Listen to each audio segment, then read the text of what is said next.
Welcome back to our YouTube channel Yashika Maths Point. How are you? Hope you all are good. Today we will discuss about some question answer of NCERT booklet class 10th. Last video के अंदर हमने discuss करा था probability से related कुछ की points जिन्हें use करके आज हम अपने क्वेश्चंस को सॉल्व करने वाले हैं. क्लियर? तो हमारे पास एनसीईआरटी के अंदर एक्सरसाइज 15.1 है 10th क्लास में. Question number first, filling the blanks and complete the following sentences. ये स्टेटमेंट्स आपने कुछ स्टेटमेंट्स को कंप्लीट करना है. First statement is probability of an event E plus probability of the event not E is equal to dash. आपको पूछा गया है किसी इवेंट E की probability plus probability of the event not E.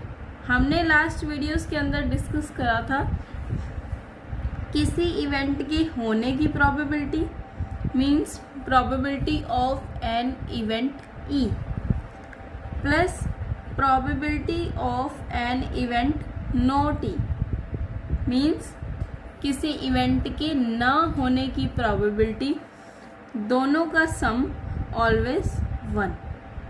तो हमारी फर्स्ट स्टेटमेंट कंप्लीट होती है कि probability of an event E plus probability of event not E is equal to 1.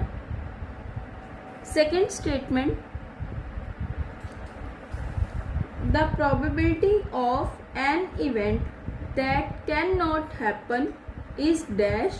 Such an event is called dash. The probability of an event that cannot happen, ऐसा event जो कभी नहीं हो सकता, उस इवेंट की पहले तो आपको प्रोबेबिलिटी पूछी हुई है. सेकेंड फिलअप के अंदर उन्होंने पूछा है such an event is called, उस इवेंट को क्या बोला जाता है. तो लास्ट वीडियोस के अंदर हमने डिस्कस करा था कि ऐसा इवेंट जो कभी नहीं हो सकता उसकी प्रोबेबिलिटी 0 होती है और उस इवेंट को बोला जाता है इम्पॉसिबल इवेंट. नाम से ही क्लियर है, जो इवेंट पॉसिबल नहीं है means impossible event. Third, the probability of an event that is certain to happen is dash. Such an event is called dash. अब आपसे इससे अपोजिट क्वेश्चन पूछा गया है कि ऐसा इवेंट जिसका होना निश्चित है. certain to happen means जिसका होना निश्चित है कि ये पक्का डेफिनेटली होगा, उस इवेंट की प्रोबेबिलिटी क्या होती है. Such an event is called dash. उस इवेंट को क्या बोला जाता है. तो ऐसा इवेंट जिसका होना निश्चित है, उस इवेंट की प्रोबेबिलिटी 1 होती है. उस इवेंट को श्योर इवेंट या फिर सर्टेन इवेंट बोला जाता है. श्योर इवेंट और certain event. Fourth part is the sum of the probabilities of all the elementary events of an experiment is dash. ये भी हम लास्ट वीडियो के अंदर पॉइंट डिस्कस कर चुके हैं कि किसी भी रैंडम एक्सपेरिमेंट के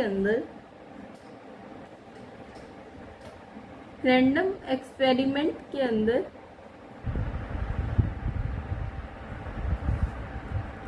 sum of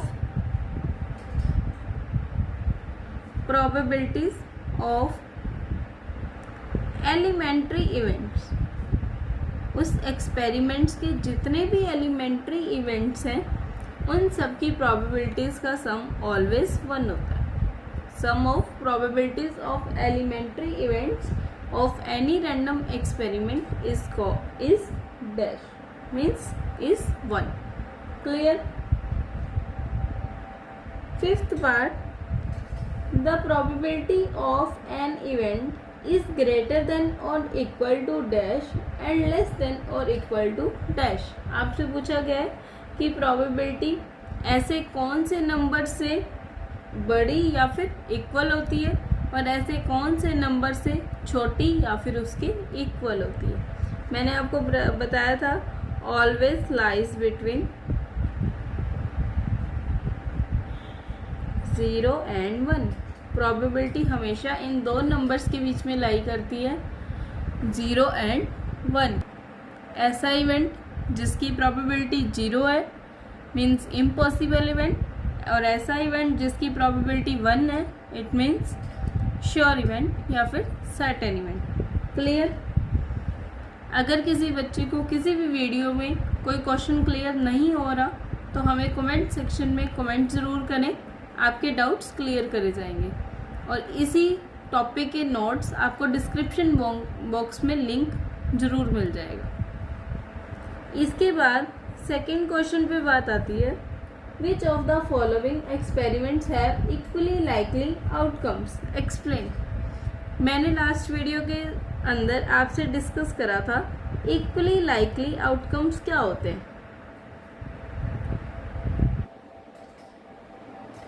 इक्वली मतलब इक्वल, आउटकम्स मतलब रिजल्ट्स या फिर output. Equally likely outcomes means ऐसे इवेंट्स जिनके पॉसिबल होने के चांसेस इक्वल होते हैं, मीन्स 50-50% चांसेस होते हैं कि ये इवेंट पॉसिबल हो जाएगा और ये इवेंट पॉसिबल नहीं होगा।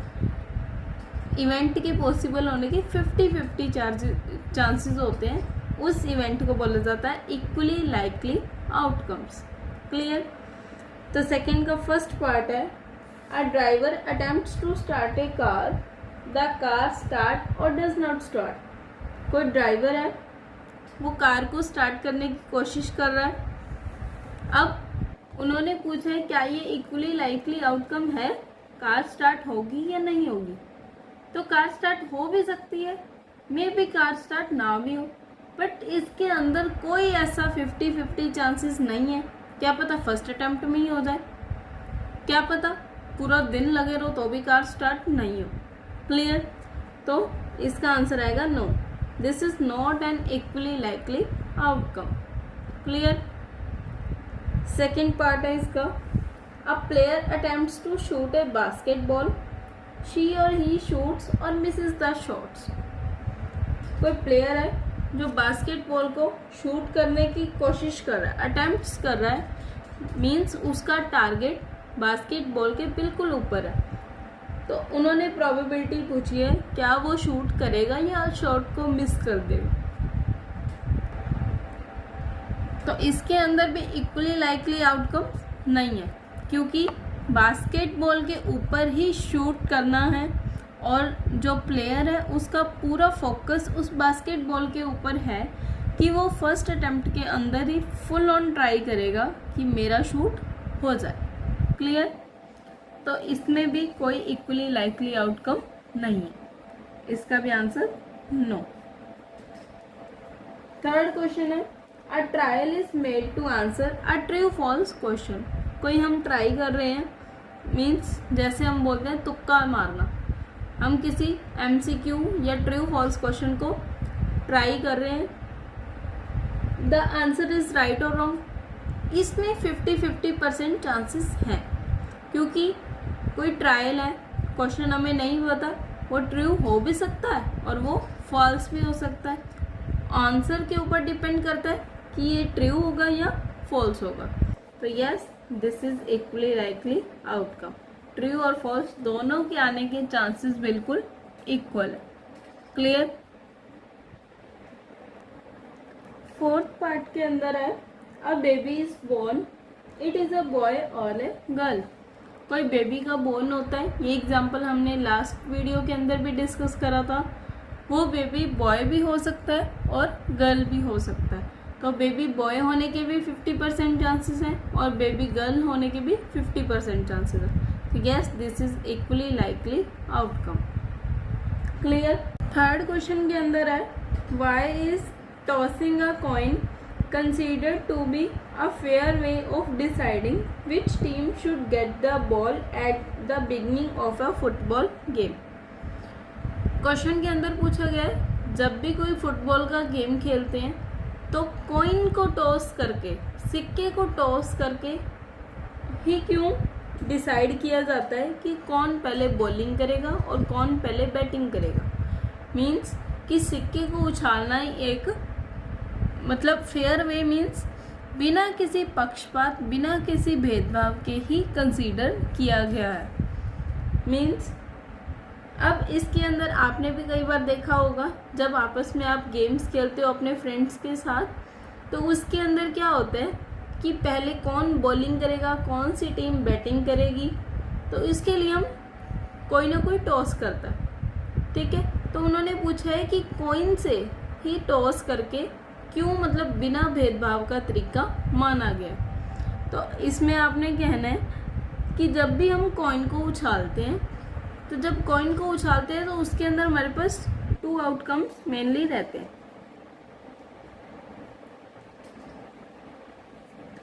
या तो हेड या फिर टेल. सैंपल स्पेस के अंदर 2 ही आउटकम आएंगे.